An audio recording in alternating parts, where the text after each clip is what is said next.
السلام عليكم ورحمة الله وبركاته. وحشتونا وحشتونا وحشتونا. هنستهل النهارده الحلقة دي ببركة بسم الله الرحمن الرحيم. اللهم لك الحمد كما ينبغي لجلال وجهك وعظيم سلطانك، ونشهد أن لا إله إلا الله وحده لا شريك له، له الملك وله الحمد يحيي ويميت وهو حي لا يموت. ونشهد جميعا بأن سيدنا النبي محمد رسول الله صلى الله عليه وسلم. أما بعد، هو أنت ليه بتعجل بخراب بيتك؟ ليه بتعجل بعدم رضا ربنا عليك؟ وصلت؟ ليه بتعجل بهلاكك؟ ليه بتعجل بضيق خلقك؟ ما هو عدم رضا ربنا عليك هيتسبب لك في كل المشاكل اللي هتقابلك وتواجهك. لما سيدنا النبي رسول من ضمن الرسل نزل برسالة للمسلمين يقول لهم رسول من ضمن الرسل، خاتم الأنبياء والمرسلين سيدنا محمد صلى الله عليه وسلم، نازل برسالة من ضمنها يقول لك الغش حرام، من غشنا فليس منا. الغش ليه أنواع، والغش اللي هو تغفيل الإنسان اللي قدامي طالب شيء، بحاول إن أنا أتلاعب في هذا الشيء. التلاعب ليه أشكال متعددة تتمثل في غش. الغش هو التلاعب في الشيء. عايز مية معدنية يعملها لي مية من الحنفية، ما أنا عابر سبيل في الشارع مش هعرفها، ده اسمه غش. طب ما هو أصل الغطا فيه تكاية، في مكن يا روح أمك بيعمل التكاية دي، يقفلهولك ويجنزرها، تيجي تفتح ما انتش عارف فتعرف في غطا شريكتون حراري اسمه هيتر، تحط شريكتون كيس حراري وبالهيتر كده يقفل لك الغطا، برضو ده ضمان وامان، وتفتح الغطا عادي من غير تكايه. ففي مكن وفي هيتر يقفل لك الميه. انا مش موضوعي موضوع ميه، انا موضوع حلقتي موضوع الغش. كسبت ايه يا ملعون لما تبيع أصوص حمام بايظة غير قابلة للإنتاج؟ كسبت إيه؟ خدت في الجوز كام؟ خدت في البيعة كام؟ هتروح تدي عيالك مصروف وتجيب غدوة وتجيب علبة سجاير وتروق على حالك وتقعد على قهوة وتجيب شوية فاكهة بالسم الهاري. كل ده والله العظيم ثلاثة، لأنك إنسان لص حرامي، بس حرامي بأسلوب الغش. في حرامي بأسلوب المغافلة، وفي حرامي بأسلوب الغش، وفي حرامي بأسلوب النصب والاحتيال. الحرامي له تعدد وأشكال وأنواع. ينشلك يجري حرامي، يغفلك ويطلع حاجة منك حرامي، تمام؟ يطلع على المواسير ويخش الشقة وانتم مش موجودين، او موجودين ومبرشمين نايمين نتيجة تعب وارهاق، وياخد اللي فيه النصيب. حرامي نصيب، ربنا قاسمها له من الحرام اللي فيه النصيب. ايوه، ما هو ده نصيبه، ان هو يسرقه وياخده بدل من الحلال بيتناوله من الحرام. فالغش يعني كتير جدا في حياتنا، والا ما كانش ما كانتش نزلت له آية في المصحف الشريف تقول لك بما معناه ان يعني ولا تخسروا الميزان. الميزان ده مش ميزان فاكهة، الميزان ده مش ميزان بضايع، الميزان ده هو ميزان حياتنا، ميزان حياتنا بدون افتى في الدين، عشان انا مش شيخ ومش اصلاحي. انت غشك ده يندرج، او كرستك دي او تغفيلك للبني ادم بيندرج تحت بند الغش. طب هو انت ما عملتش كده؟ انا عملت اوسخ من كده، بس لما كبرنا وفهمنا ان اللي احنا كنا بنعمله ده غلط حرام، فوقنا استغفرنا ربنا وان الله غفور رحيم. فبنقول لجيل جديد اوعى تعمل اللي كنا احنا بنعمله. ما تبيعش دكر على انه انتايه. حصلت معايا زمان، ما تبيعش انتايه على ان هي ذكر. حصلت وتعكنا وتعكت فيها امة محمد من غواي الحمام. ها، ما تجيبش جوز تحطهم في قفص وتوفقهم من السوق على ان هم شغالين، وتحلف بالطلاق ان هم شغالين، ويروح الزبون يحطهم في قفص يلاقيهم بالليل بيدغدغوا بعض ويضربوا بعض، فيقول لك بس ده عشان خاطر العش جديد عليهم، ويحطهم في اوضه يلاقي الذكر بيضرب النتايه والنتايه بتضرب الذكر وهم اصلا مش واخدين بعض. ما تبيعش نتايه عطال وتقول دي شغاله. صارح الناس، حاول تصارح الناس عشان ربنا يكرمك في المال اللي بتاخده من ورا البضاعه. تمام؟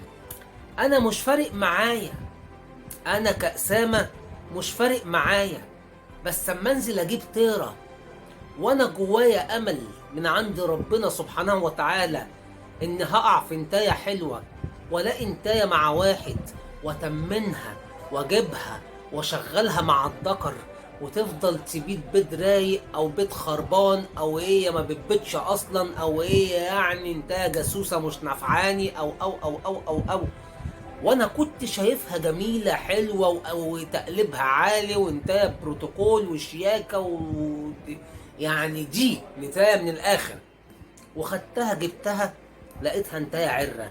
واكتشفت ده بعد شهور من معاناتي معاها. انا بقول لكم ده مش موضوع حصل، انا بقول لكم على اللي بيسرقوا وبينصبوا. احنا لما بنجيب نوتي لا نعلم الغيب، فبنجيبها من اماكن من ناس محترمه وموثوق فيها. انما شغل الاسواق ليه دعاء ان ربنا يكفيك شر السوق، لانه اشر بقعه على وجه الارض. كل اللي جايينه ما بين صالح وطالح، ويمتلك السوق كميه شياطين من البشر لا يعلمها الا الله. عارف السمك الملون ساعات بيتصبغ، الكلاب بتتصبغ. واحد جايب لي شويه كلاب بلدي يصبغهم وبيع الحته ب50 جنيه على انه ولف. تمام؟ هتقول لي اللي بيشتري حمار، هقول لك ناس كتير اتعكت، والبيع للعيال الصغيره والجلوانه بتاعت العيال اللي هي 13 سنه اللي عايزه تفرح بالكلب جرينه بسلسله ولا بحبل، بيدفعوا ال50 وهو عايز في ال10 كلاب 500 عشان البرشامه بتاعت اخر الليل.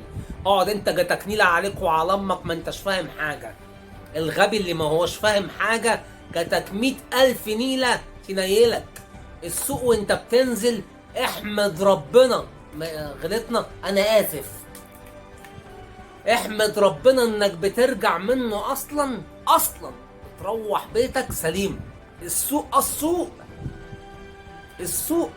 في 500 مغافلة، مليون مغافلة لناس تقيلة ومحترفة شغلها كله جوه السوق، يجلونك ويهتك ويهفك في قلب السوق وانت بتدور زي الدبور كده عشان تشوف السبوبة بتاعتك جاية منين. هو خلاص عينه عليك ورقد ورقم وشافك وشنش عليك وتمام التمام ووصى عليك وباعك قبض فيك 20 30 50 جنيه. خلاص نبه ان انت معاك اللوكشه، فهتتقفش. ازاي ده؟ انا اصل حاطط المحفظه في الدك التريبك، الموبايل ب2000 يتباع ب1000 مش فارقه، هو برضه طلع بالنغمه. انت فاهم حالتي؟ فاهم القصه ماشيه ازاي؟ فالسوق ربنا يكفيكوا شر السوق.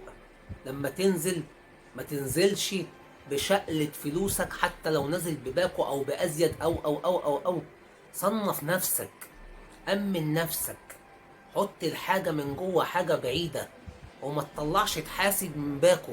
طلع حاسب من مثلا ورقة ب200 هي اللي تطلعها، ملصها وطلعها من الفلوس، وقسم فلوسك جوه جيوبك. الحرامي ما بيفتشش 100 جيب، الحرامي بيحسس على المكان اللي فيه اللوكشه وبينقره. فانت تخلي بالك قوي عشان الناس دي ناس رقاده، وناس فاهمه هي بتعمل ايه، وناس اكل عيشها الحرام. تقول له استحل يقول لك لا احب ابل، احب الشغل المبلول. السرقات. ياما ناس جابت لنا موبايلات. تعرف واحد بتاع محل موبايلات كان بيجيله لبات وشغل موبايلات من نوادي، ترابيزات نوادي وترابيزات كافيهات بالهبل، بيجيله موبايلات بالهبل. لما بنته عيت وبيته اتخرب وطلق مراته، اعترف انه كان بيلم المسروق من الحرامية، وهو شاب طول بعرض شيك زي الفل، تمام الدنيا تمام. رجع تاب الى الله، فان الله غفور رحيم. ربنا تاب عليه، اشتغل في الصحيح، ربنا كرمه، بقت الدنيا حلوه معاه. فده الحلال، لان ربنا عمره ما هتوب وهيخليك في ضنك. لا والله، ثقة في الله بقى، وحط الثقة دي مع الصبر يا نجم، لأن في الصبر بشرى. في الصبر ذات نفسه بشرى، وبشر الصابرين. بشرى والله العظيم بشرى، إنك كنت ابن أحبة وتبت، كنت نصاب وحرامي وتبت. بشرى إن هو هيبدل سيئاتك حسنات، والصلاة هتمحي من عليك سيئات، وربنا هيكرمك في الحياة، وهيدوقك الحلو عشان خاطر تنسى المر. هي بشرى يا ابني، بشرى. أنا كان في واحد رحمة الله عليه مات شاب، شاعر غنائي مشهور، مش عايز أقول اسمه، وعزة جلالة الله هذا الكلام حدث، ربنا يرحمك. شاعر غنائي مشهور، كاتب لفنانين كبار. كنت قاعد مع ليا في الفن، كنت قاعد معاه في المكتب بتاعه. الفرق بيننا سنين قليله يعني، عشان انا برضو كبير مش صغير. فبيقول لي، بيحكي لي عن قصه وقع فيها، فوقع في الزنا. بيحكي لي عن حوار، فهو وقع في الزنا في المكتب بتاعه، زنا في المكتب بتاعه. انا ما بتكسفش، حلقتي وانا حر فيها. اسمعوني بس، احنا ما بنتكلمش نسوان، بنتكلم رجاله فاهمه الدنيا. صاحبي ده الشاعر زنى في المكتب بتاعه، ارتكب الفاحشه. فكلم الشيخ الشعراوي زمان، في فترة قديمة من الزمن،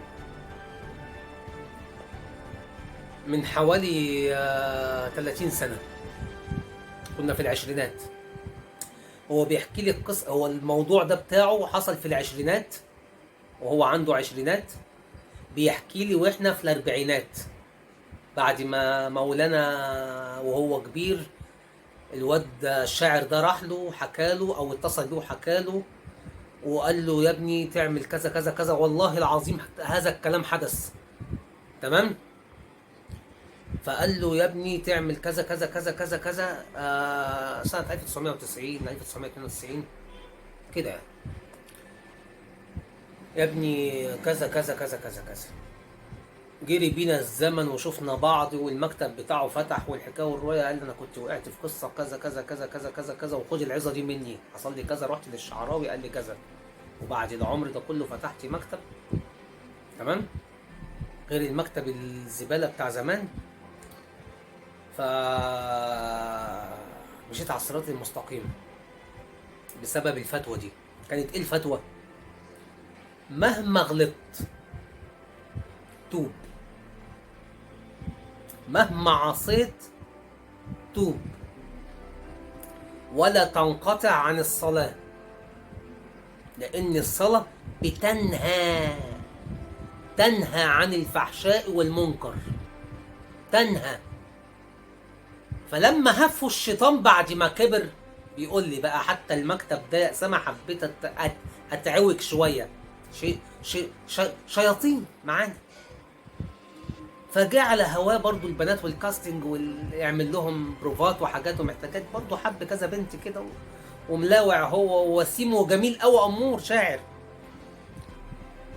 فرحمة الله عليه رحمة واسعة ويغفر له، كان بيصلي وتاب وآمن، ويعني بالصلاة على النبي ربنا غفور رحيم، ما نقدرش نتبوأ لحد لا جنة ولا نار. اوعى اوعى يا بلوزة تقول ده داخل الجنة ده داخل النار، لا، هيدخله هو الجنة من أوسع أبوابها ويحدف أمك أنت في جهنم. لا تتألى على الله، ما تقولش ده هيحط مين هنا ومين هنا، ربنا هو اللي عالم بذات الصدور. عشان كده الأزهر دين معتدل، لا يقول لك ده فلان في النار ولا فلان في الجنة، سايبها على الله. ولا تزكوا أنفسكم هو أعلم بمن اتقى. ها تمام.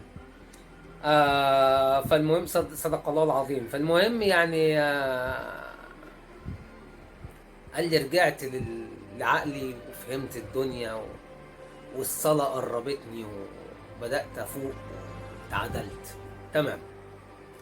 القصة قصة الغش، القصة قصة الخداع، القصة قصة إن أنت عمرك ما هتنجح ولا هتعلي مراتبك ولا هتفوق لنفسك ولا حالك هيتصلح طول ما أنت تاجر.